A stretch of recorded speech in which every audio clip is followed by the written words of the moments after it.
Hey everybody, Tim Alberg here, and thank you for listening to the YFP podcast, where each week we strive to inspire and encourage you on your path towards achieving financial freedom. This week, I welcome Cory Jenks onto the show, a comedian, pharmacist, author, and speaker who helps create more adaptable, empathetic, and humanizing healthcare experiences. During the show, Cory and I dig into his journey of writing his second book, I Guess I'm a Dad Now, why he chose to write a book on fatherhood, the strategies he has employed in his journey of being a dad to 3 kids, 6 and under, and why he and his wife, Cassie, used a coast-fire approach to their financial plan. Now, before we jump into my interview with Cory, I have a hard truth for you to hear. Making a 6-figure income is not a financial plan. Yes, you've worked hard to get where you are today. Yes, you're earning a good income, but have you ever wondered, am I on track to retire? How do I prioritize and fund all these competing financial goals that I have? How do I plan financially for big upcoming life events and changes, whether that be moving, having a child, changing jobs, getting married, or retiring? Or perhaps, why am I not as far along financially at this point in my career as I think I should be? One of the answers may be that your 6-figure income, while good, is not a financial plan. As a pharmacist, you have an incredible tool in your toolbox, and that's your salary. But without a vision and a plan, that good income will only go so far. That's in part why we started Your Financial Pharmacist back in 2015. At YFP, we support pharmacists at every stage of their careers to take control of their finances, reach their financial goals, and build wealth through comprehensive fee-only financial planning and tax planning. Our team of professionals, including our certified financial planners and our CPA, works with pharmacists all across the U.S. to help our clients set their future selves up for success while living a rich life today. If you're ready to see how YFP can support you on your financial journey, you can learn more by visiting yourfinancialpharmacist.com/learn. Again, that's yourfinancialpharmacist.com/learn. Cory, glad to have you here. Glad to have this time together. It's always special with you, Tim. I was just saying before we went live, you are super generous, super helpful, super supportive. And as a pharmacist and a dad and anyone in this community, you really lift up a lot of us. So thank you. You have been buttered up. Let's go. Well, I have been looking forward to this. Fatherhood is one of my favorite topics to talk about. We've got a couple neat interviews lined up, including yours. My dad's coming on the show to do an interview next week leading up to Father's Day. You released a brand new book. I Guess I'm a Dad Now. We're going to talk extensively about that. I got my copy, which I feel super special to get a copy of this. I had a chance to read it. I think it was in a near final draft. It was really darn close several months ago, and you just did a awesome job. We'll talk more about that here in a little bit. And we've had you on the podcast as interviews previously. Episode 134, you and your better half, Cassie, came on the show to talk about your journey as a fire enthusiast, financial independence, retire early. We had you back on episode 196. You talked about how to use improv comedy. We'll talk about your role as a comedian to create a better healthcare system. This episode, this interview, we're going to take a little bit of a different angle centered around fatherhood. And again, your new book, I Guess I'm a Dad Now. And before we get too far into the book and the discussion around fatherhood, which I'm confident is going to be rich, give us a brief overview for those that don't know who you are and the work that you've been doing. What has Cory Jenks been up to over the last several decades? Who is this guy? Oh my gosh. Yeah, I don't make sense. I'll preface it with that. I give a lot of introductions, and I've literally, I'll keep this PG, but I'm a pharmacist. I live in Tucson, Arizona. So logically, I went to the pharmacy school at the University of South Carolina. Go Gamecocks! Right. And I moved back to Tucson in 2011. Did a residency here at the VA. Worked there for a decade plus, and I've done everything in pharmacy: inpatient, outpatient, ambulatory care. Kind of love the ambulatory care world. 2022, I left the VA and work for another company now, doing ambulatory care, but going part-time. And if you go back to the Coast at Fire episode with Cassie and I, my wife, kind of explaining why we did that, because part of that is I'm a dad of 3, 6 and under, 6, 4, and 1, basically. Ooh. So drinking from the fire hose of life there. And beyond that, I've been doing improv comedy and comedy in general for over a decade, which is not a normal pharmacist combination, but there are other of us out there. And so I do that. and have been really working on reaching out to healthcare organizations about applying these skills, which are not just being funny, but are listening, empathy, communication. You wrote a paper in 2019 kind of talking about pharmacy residencies, deficiencies, how our GPA is not measuring everything we need to be successful. And it really dovetailed nicely with the start of what I was trying to do, because I realized I was never going to be on Saturday Night Live. So I can go and do fun At least yet. Yeah. Maybe I will get really famous and I will then host. Who knows? I will not limit myself. So now I'm basically a convention breaking pharmacist. I get people off medicines when I work in my practice. I do a lot of diet and nutrition counseling. I apply comedy to healthcare, which is not a normal thing. And now I'm a 2-time author. So that's my other book is over my shoulder here, Permission to Care, Building a Healthcare Culture That Thrives in Chaos, came out in 2022. So if you're not a dad and you work in healthcare and you're like, I don't need a dad book, well, you can get that book too. I think that I get uncomfortable talking about all the stuff the stuff I do, because I don't love the narcissistic view millennials often have of like, I'm doing all these things, but it's just, I like doing lots of stuff. And if we get into fatherhood, my dad is always someone who's couldn't sit still. My grandfather was always someone who couldn't sit still. And I think Jenks men just like doing stuff. So I do lots of stuff. It doesn't always fit into one category. And I think that with what I'm doing with this fatherhood book and what I do with some of my other speaking, it's not just healthcare and comedy. It's being willing, able, and I'll use the word brave enough to break the conventions to live that fuller life too. Yeah, it's interesting, Cory. You often say break the conventions, which I see you very much as that person. I also see you as a very intentional person. That's the theme, the word that keeps coming to mind for me, whether it's as a father, husband, in your financial journey. Obviously, we're going to talk about fatherhood today and your physical fitness. We'll talk about the tie between that and fatherhood as well today. But I see a thread of intentionality and really encouraging, motivating, inspiring other people in their own journey. And speaking of intentionality, it takes intention. It takes work to write a book. This being your second one. And you and I both know that when you're self-publishing a book, there's a big investment of time and money, and it ain't about the money. No. And so my first question is, why write the book? What were you hoping to accomplish when you sat down to write, I Guess I'm a Dad Now? I just had too much time, money, and sanity. It was like, I need to throw a lot. So part of the inspiration for the book came when I cut my hours to help watch the kids a couple days a week, hanging out with them at the park and watching other parents and dads interact, or in my case, like not interact with them, like being on their phones, being distracted. And I'm not going to pretend I'm a perfect dad. And then the audio version of this book, my brother-in-law is he's a musician and has a studio, so he helped engineer it. And he said, Cory, if this is a parenting book, I would expect to have a lot less like self-deprecation. I'm like, no, I don't want to be someone who thinks they know it all, because I know they're lying.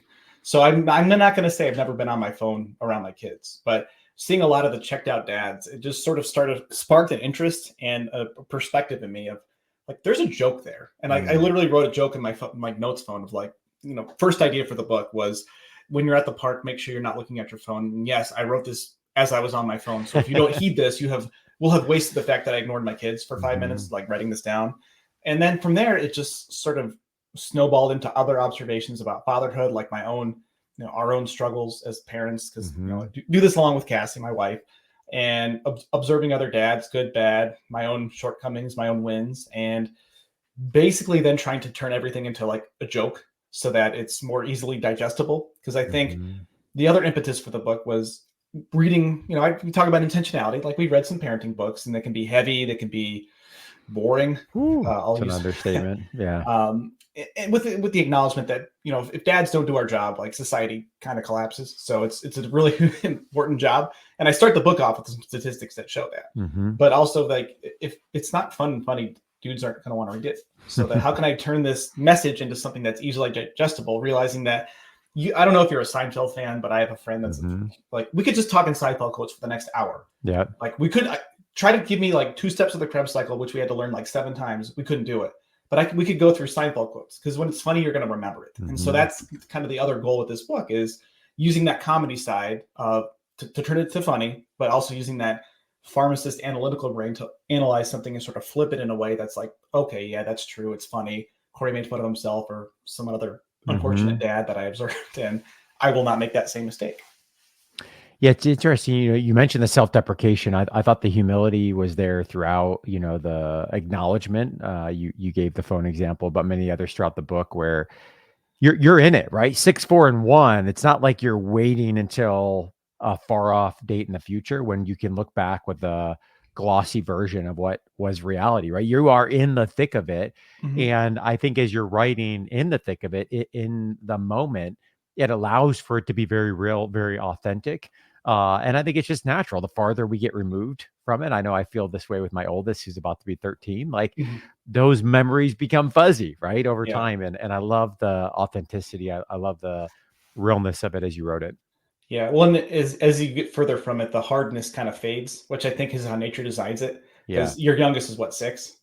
Gonna be 5 soon. Yep. 5. Yeah. Hmm. So if you really remembered how hard it was with your first 3, you'd be like, I'm never going to do this again. But nature's like, we need more people, so let's forget about that. And I think it's the same with anything. Like you look back, pharmacy school wasn't that bad, or high school Hmm. wasn't that uncomfortable. Like, no, it was terrible. It felt terrible at the time. And so the subtitle of this is a humorous handbook for newish dads who don't want to suck. So it Hmm. really is for that thinking about kids up to about age 5, which is when I finished writing the initial draft. And so, and I say it in the book, like if you want advice for raising a teen, I couldn't tell you because I've never raised a teen. Tim, you could write that book in a couple of years, but Yeah. I've not been in it. So, Hmm. the good joke is like the next volume will be like how to That's raise like right. from like 6 to 11, which is like, Hmm.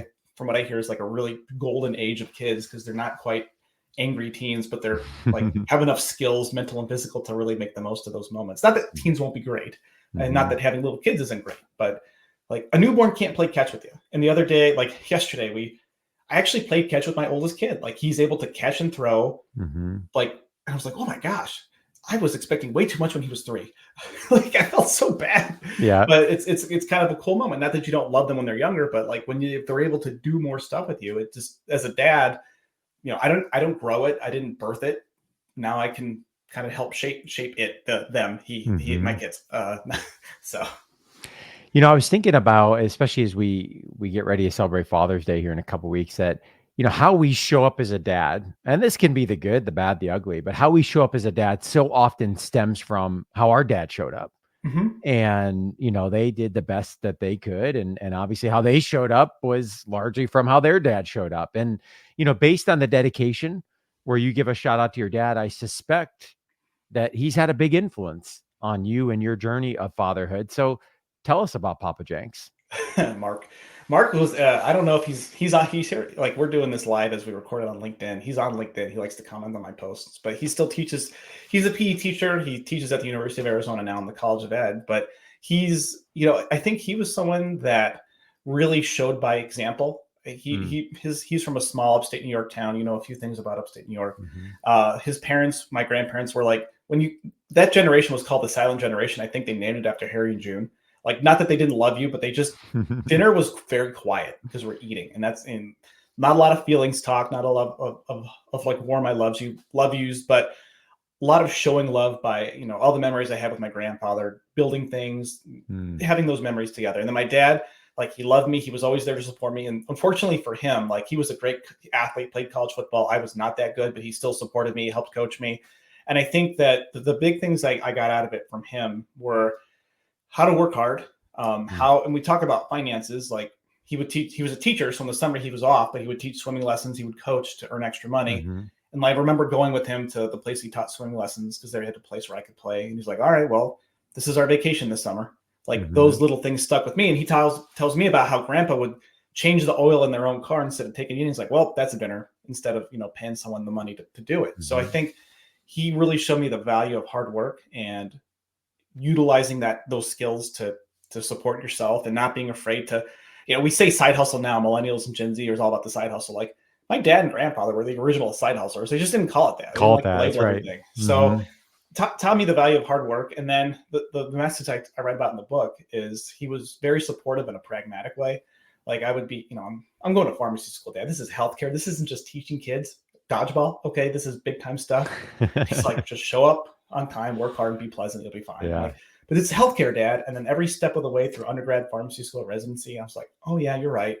Humans are humans, regardless of their credentials That's or their right. degree, and you can go a long way just living those simple tenets. So Mhm. a lot more showing than telling, which is Mhm. great. So it set a great example of your kids will do what you do as well. Because, he played racquetball, golf. I grew up doing all the same activities as him too. So inspires me to try to make sure that instead of telling my kids stuff, I'm showing them.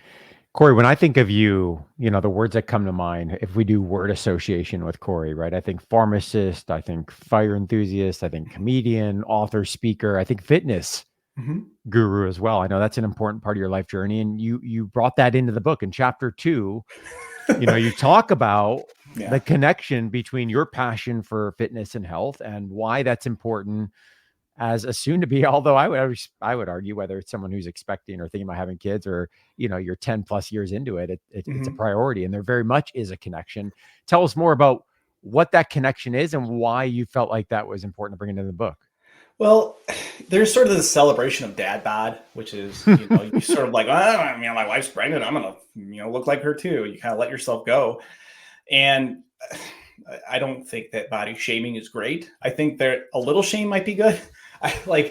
Because kids are energetic. They want to keep going. And I just see so often kids with fathers who are out of shape that are just like, play with me. And they're just like, oh, I can't. And if you don't have to if you play the comparison game, there's only going to be someone who's way fitter than you and way less fit than you. But if you are able to keep up with your kids, have some muscle, like every night my kids fall asleep in a different room and I have to carry them into the other room. Like my 4-year-old's 40 pounds and he's on the other side of this full size bed. Like there's some functional fitness there, picking up 40 pounds and lugging it across the hall. So if you really want to be there for your kids as a dad, I think it's non-negotiable to be in shape to be there for them and also to set the example, because I can't tell you the number of kids I grew up playing Little League or soccer or whatever, that their parents are very out of shape and they're like, you go play sports. And the kid's like, well, you're not doing anything. Right. So what your words are hollow if your actions are not so. And setting the example, like my dad was a PE teacher, so he was always active. He's such a, I'll use the term like adorable nerd about this stuff. So send me articles about if you get 10,000 steps a day, you live 5 extra years, or and it's great.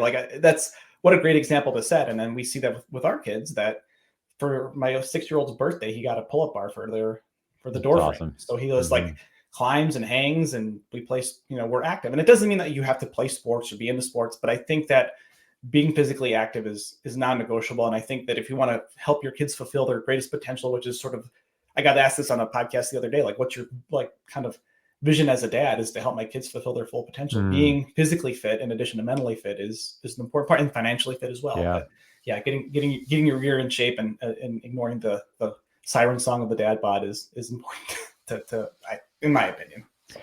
Yeah, that connection you just made is interesting. We often talk about helping our kids be the best version of themselves, which requires a ton of time, attention, and understanding who they are. And each one of them is very unique. And I think that becomes a little bit more evident.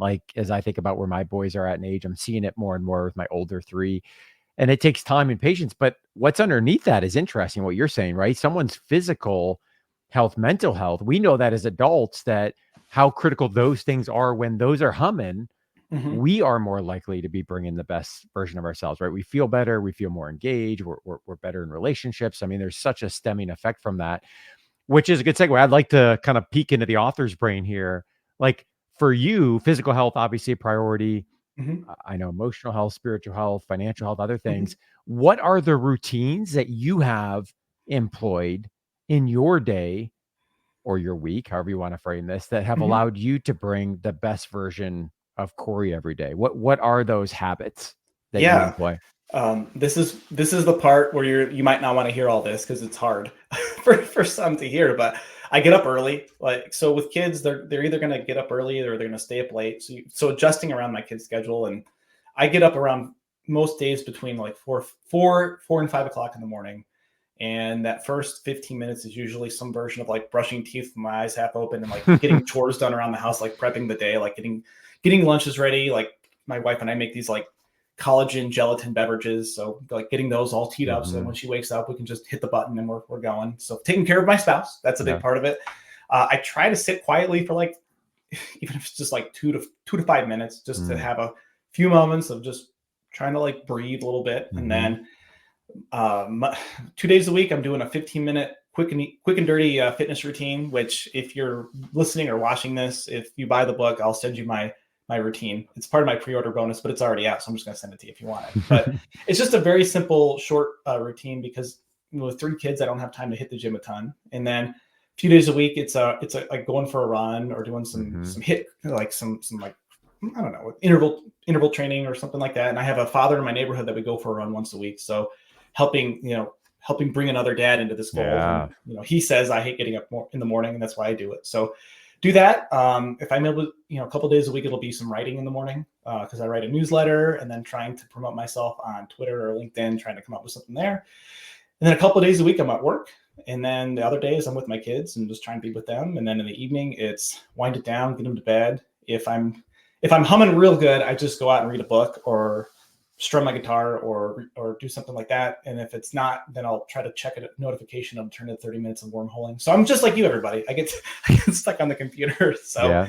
And then, food wise, if you want that part too, from fitness side, I eat a lot of protein, I eat a lot of veggies, not a lot of carbs and added fats, and don't overthink it. So that's the main thing. And then just always checking in from a relationship side of it, checking in with my wife, making sure she's taken care of, her needs are taken care of, because she bears the brunt of our baby at night. So making sure she's, and on top of all this, Cassie jokes that there's a laundry fairy and a dinner fairy and a dishwasher fairy because I'm the one that does all of that. So fathers, you're not off the hook there. So I'm doing a lot of the chores around the house because she does a lot of the other stuff that I can't do. And then usually at the end of the day, our joke is we say good morning. And when we're trying to lay down in bed at night, because we're so busy. So, and it's going to probably depend where you're at in life, if you're a dad or not, or even if you're not a dad, I think having some of these routines is good. And a big part of it for me is simplicity. And I know I just spent 3 minutes rambling about stuff, but there's people who are like, you get up, you do 15 minutes of journaling, you do 7 minutes of breath work, you look at the sun with your eyes closed, you look at it with but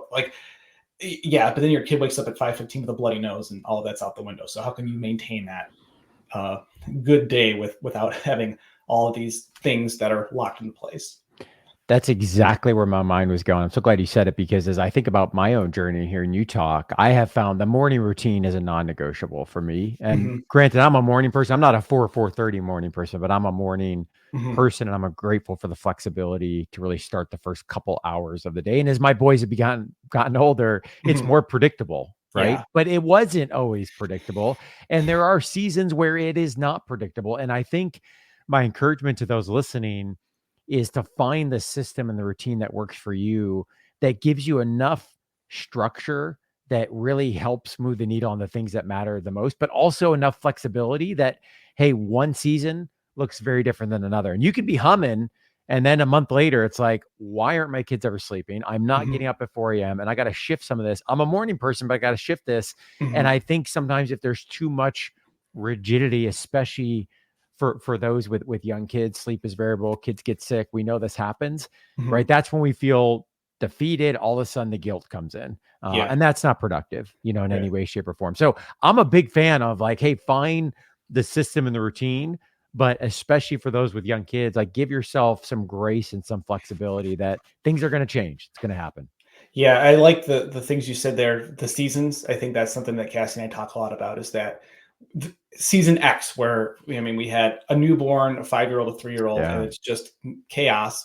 What we found works is, what is the minimum we both need? Like we talk about, you and I have talked about like filling your bucket every day. Like, what's the minimum you need? And Cassie knows that I need like 15 minutes to lift weights and like a 30-minute walk. And I'm like in a much better, like she'll say, you need to go for your walk, or you need to go for your run.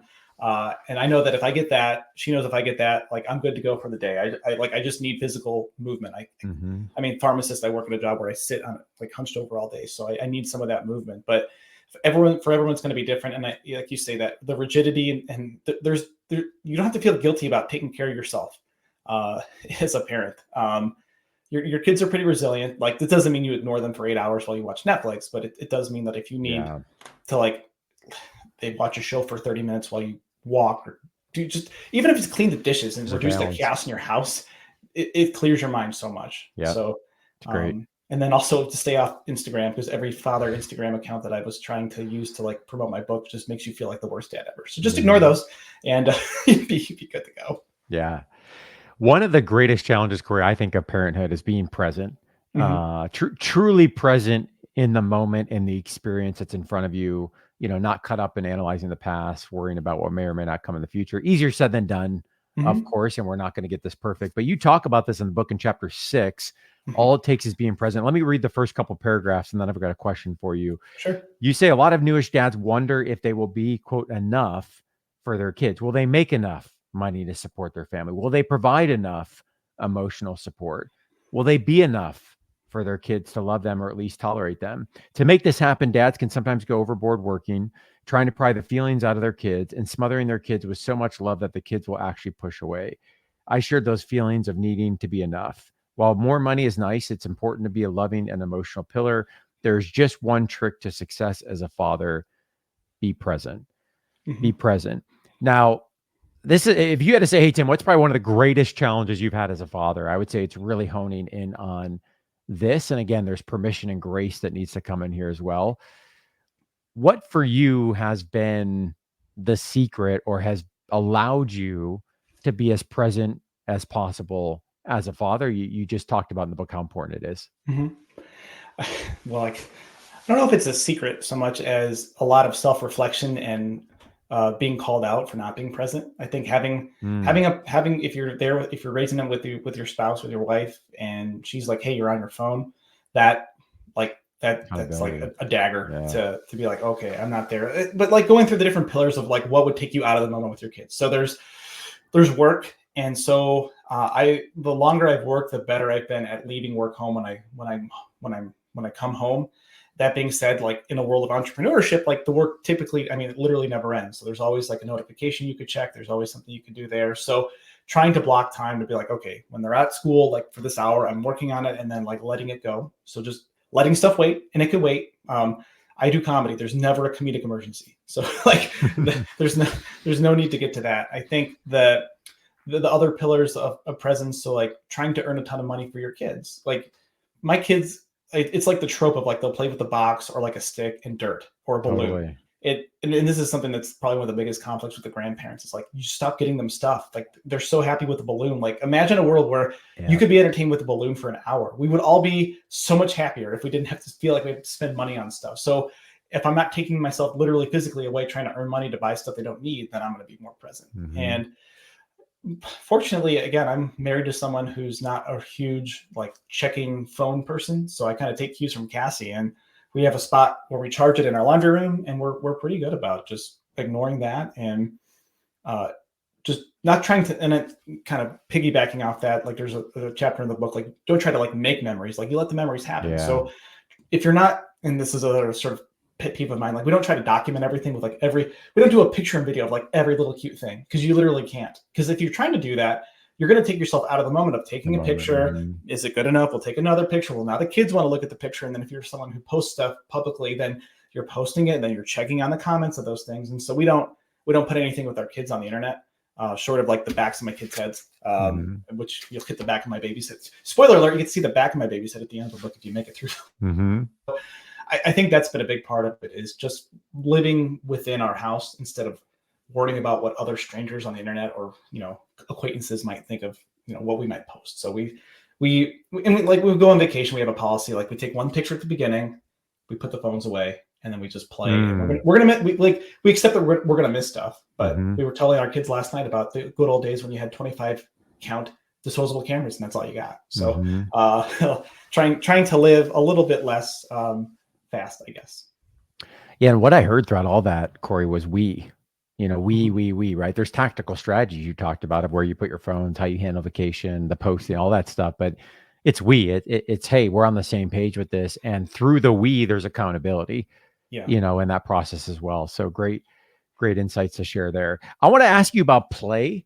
I have found for me, when I am truly involved in play with my boys, like those are the moments that really are rich memories, but those are the moments where I am all in present. I'm talking about like rollerblade hockey on the driveway, like epic games of soccer in the basement, freeze tag, not where like I'm kind of half in, like, I'll play, or I'm watching, but like I'm actually in on the play.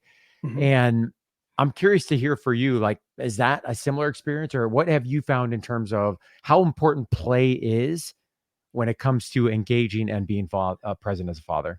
I'm glad you said that, because it was a great reminder for me that it's probably one of the most, if not most important ways to be present. I can't, you asked me all about presence. I didn't even say play. My goodness, read my own book. Yeah, I think, and this is just to use that improv comedy side of my brain. Improv is adult play, and as kids, we play, we live in the moment, we grow up, we have responsibilities, we have jobs. So like when I'm doing an improv scene, like you have to totally be in that moment. You talk about the like moments of flow and creativity and being all present. Like improv forces you to do that. And playing with your kids, if you're doing it right, if you're not trying to record everything to put on YouTube, if you're not trying to document every little thing, you're just playing. Those are the moments that, yeah, you're going to be totally in it with your kids. You're having fun. You're not, and the time, like it's a combination of it, like slows down and it speeds up, because you're like, oh my gosh, that was an hour of playing, but it was so much fun. And for kids development, like this is, a non-expert writing a book, but it's everything that I've been reading. And I just read a great book called The Anxious Generation by Jonathan Haidt, talking about all the issues that screens potentially could be having on our kids. Like play builds resilience. It builds neuroplasticity. So for all you pharmacy leaders out there who want to have another PowerPoint on resiliency, just like let your staff go out and play tag or something. Like you're literally be better off than trying to like cram down more information. That's a little side pet peeve of mine. But yeah, the plays where they're gonna learn like right and wrong, how like what boundaries to push. And yeah, for us, it's a lot of wrestling, to the point of you talk about being physically fit. Like my kids beat me up. They're super strong. So, but yeah, they just learned the great game of 3 Flies Up the other day. So, and it's so much fun with like, let's play 3 Flies Up. Let's play this. And you're just playing. And that is, I think the simplicity of that wins out almost over every complicated vacation app, toy, tool, tech thing you want to do. And yeah, you're right. I won't ramble anymore on that, because you actually made the point better than I have in the last 2 minutes. So. No, it's great. And it really is a good reminder and challenge for me. I wish I get there more often, when I really let myself into those moments. Like again, really rich memories. But as you alluded to, the time really does kind of fly and pass away. And I think it's important that they see dad in a very different environment. I can get into a very structured, everything's so serious. We got things to do, places to go, right? Life's busy. And like to really have a space where we can play and engage without that type of structure, I think is so rich to really see me in a different light, right? Than they probably do in other moments and other seasons. I want to ask you about community. You mentioned this a little bit when you were talking about a neighbor. I sense that there's maybe some community there and the influence there, but I have found for me, I've got a core group of men that are absolutely critical when I think about having a safe place, a truly safe place where there is vulnerability that is allowed. There's accountability that is key to that group. And I'm curious for you, whether it's a group, a guy, some friends, like as a father, as a husband, when you think about bringing your best self, like what does the role of community play for you?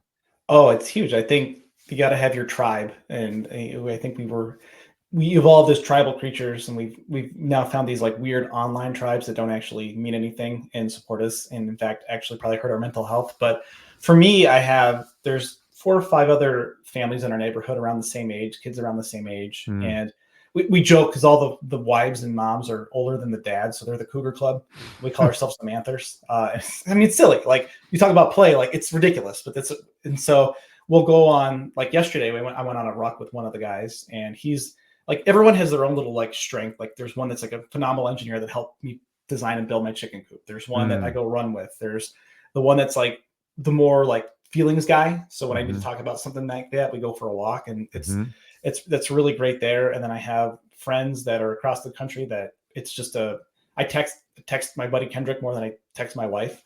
So we go back and forth with the wins, the losses, and just there to share and listen. And that's one thing that, and even like yesterday at this Memorial Day party we were at, as we record this, like talking to the dads and the moms too, like sharing our struggles with our own families and issues, and just just sometimes just talking about it, you feel so much better. It doesn't solve the problem, but it helps to feel like you're not alone. And I, selfishly, like this book, I think for a lot of dads who've read it and I've talked to, they had these like relief moments of like, I'm not the one who feels like this. I'm not alone in this. And guys are not known for our open communication. Yeah, So that's right. if you can find a real life tribe, if it's an online community, but it's really supportive and productive, that's great too. And then sometimes reading a book that makes you laugh and realize, okay, I'm not the only idiot dad that does something dumb Mm-hmm. sometimes. Like, okay, if Cory can, if Cory did that, don't feel so bad if I, didn't make that mistake too. So, and then having your group of people that have skills you don't have, mostly because I'm Yeah. not handy. So I talk about the importance of that too. Yeah, my experience has been, in the absence of community or present in isolation, I think the challenges that we inevitably will face can start to bleed with our identity, and we get those two things confused. And I think really having a group of people around us, you mentioned your book, right? People that read that and say, "Hey, wow, like I'm not alone. I have these feelings. It's okay to have these feelings. I don't have to be defined by these feelings. Like these are to be expected on some level. And there's other people that are going through this journey. And again, it's going to have highs, it's going to have lows. That is a roller coaster. That's the reality of fatherhood. And so I think whatever that community looks like, neighbors, people across the country, friends, whatever it be, so important, and for me, at least, as I think about my own journey of fatherhood. I do want to talk a little bit about finance. This is a Yeah. finance platform after all. And you talk about finance in the book as well, chapter 15, titled Money, Money, Money. And I think you scratch the surface on some important topics, life insurance, estate planning, building a strong financial foundation. Obviously, you didn't set out to write a personal finance book, so I wouldn't have expected you to go a whole lot deeper, but I want to go a little bit deeper with you, Sure. as I know this is an important part of your financial plan and journey. And as we've already established, I think there is a connection when we think about this to fatherhood as well. We're not going to relive your entire financial journey. We talked about a lot of that on episode 134 with you and Cassie, talking about your FIRE pathway. But I do want to start there. FIRE, financial independence, retire early. I know that's been a key pathway for you and Cassie as you think about your own financial journey and success. Why has the FIRE journey been important, continue to be important for the two of you? Well, I will disclose that we are not at the fire level. So it is a journey. But I think what we found in 2017 when we kind of found this idea of fire was it forced us to re-examine our finances. It forced us to look at how we were spending money. And you mentioned the word intentionality at the beginning of the recording, that we realized a lot of our money was going places we weren't really being intentional with. And because we were blessed with big shovels, she's a nurse practitioner, I was working full-time as a pharmacist, you paper over a lot of your mistakes, and the 401k is growing pretty good. Things are looking good. You're living a happy life. You're taking vacations. And then realizing that there's at this point like thousands of dollars a month that we could be reallocating to more efficient and effective ways of establishing our future in a more secure way, then you become intentional with that. And while we haven't hit full fire, we talk about this idea of coast fire, where we stayed really, and despite our mistakes, because we are blessed to have jobs that have the big larger incomes compared to the average American. We hit a place with the idea of coast fires. You save a lot in your retirement and get to a place where at that point, like time and compound interest will get you to the finish line. And so we've more or less hit that place. It doesn't mean we've totally stopped saving, but it allocates more funds for inevitable kid expenses. It allowed me to cut part-time. It gives me a little breathing room when I invest in another self-published book. Because by the way, if you want to write a book, get really famous first, so they give you a big advance. And if you have a huge audience to start, it really helps. Just a little insider tip there. But it's been an important part of us to be intentional with how we spend money. And it's a mindset. Like, we just bought a new vehicle to us. It's an 8-year-old vehicle, but we spent 2 years figuring out what we wanted. Like, it was a 2-year process. Our family was so tired of us talking about it. But when you think about, I could spend $70,000 on a new vehicle, or I could spend $25,000 on a new vehicle. Like, what's the delta of that money? What could it be used for? What's the opportunity cost? What's the time I'm going to spend? And we talk a lot about like the life energy to buy something, your money or your life concept. And so it really affects us when we decide, do we really need to buy that thing for the kids? Or do we really need to buy that other thing? Or would going out with 3 little kids to a restaurant really bring us much joy? No. Yeah. Save the money and cook at home and, watch a Netflix movie or something instead. Yeah, and I think the Coast FI is an interesting pathway. Not everyone obviously is able to do it. Everyone comes out with a different income level, different debt position, other goals that they're working on. But when I think about the journey that you and Cassie are on, now that you've got 6, 4, and 1, essentially, as you mentioned, you're not saving anymore, but you've largely checked that box because time value money is going to do its thing, right? And so you're entering into the ages where experiences and time to get those experiences is going to be more readily available, right? I mean, there's only so much you can do with a 1-year-old, obviously, but as they get older, like the opportunity to travel, the flexibility that you guys have in your schedule to do whatever it means for you guys to be living your rich life, that's going to become more available. And to have the opportunity to invest in those experiences to a greater degree, I think is exciting. And, perhaps a reason for aggressive saving early in one's career. I am curious. I know one of the most common questions I get, Cory, when people are thinking about really fire any part of the financial plan is how do me and my spouse get on the same page? One person maybe is an aggressive saver, one is not, or there's different philosophies, different mindsets, different ways that they grew up with money.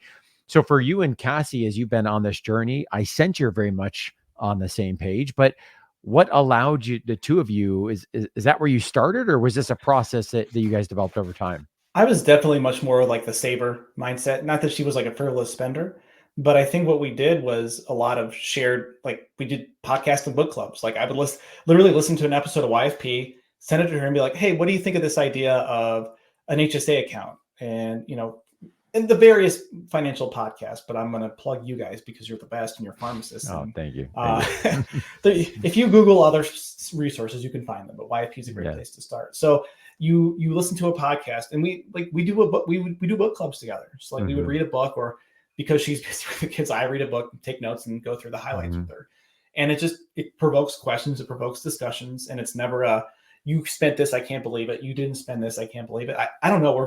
I'm very blessed to be married to someone who's like, we're both, when it comes to finances, pretty reasonable people who want to meet in the middle and have not had a lot of, I can't remember a money fight, honestly, we've ever had. Because maybe the only one being like, Cory, we can spend more. Like, okay, fine, we can save less. And that was the hardest thing, was to take the break off the savings. But I think turning it into an activity versus a chore.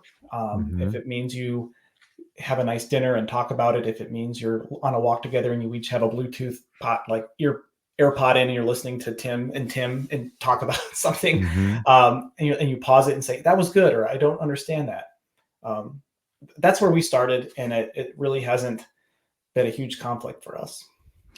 Yeah. And I love the concept of the book club and just getting thoughts moving, right? Conversation starters. We did an episode not too long ago around 25 financial discussions that couples should have. And it really wasn't about like, hey, you should do X, Y, and Z. It was about start talking about, these areas. And there's of course more questions than that, and figure out for the two of you, what does it mean to be living that rich life? What does it mean to have that balance between today and tomorrow? And, the back of your book, you reference several books, one of which, I know has been transformational on my journey, Die with Zero by Bill Perkins. But even reading books that have different philosophies, different perspectives, just to get things moving conversation wise, and figure out, hey, for the two of you, what does success look like?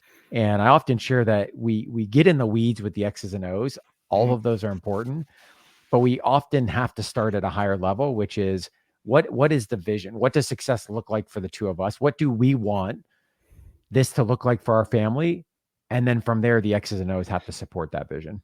Yeah, I think I skipped over the strategic vision and goal setting and skipped right to the tactical stuff that we would do. But yeah, I think you nailed it. I think what helped us get on the same page was, what do we want our life to look like? What's the 1-year goal, 5-year goal, 10-year goal? What's retirement goal look like? And then working backwards from there, you can decide how that fits into your day to day. And I think having that ultimate vision of how we want our life to be is important. And for both of us, the biggest thing we care about is options. We want to have options to own as much of our own time. We're not 100% there yet, but it's been a very useful journey in helping us get to where we're recording this on a Tuesday morning, and she's home. She's not working today, and I'm not working today. And our kids are, in a perfect world, they'd be home with us and we'd be, making memories, but they're at school right now. So we get a little bit of adult freedom, and don't feel guilty about that when you do need it, by the way. So yeah, options, flexibility. When I pull a group of pharmacists, I survey a group of pharmacists and say, hey, what's most important to you? Right. Those are the two things I hear over and over and over again.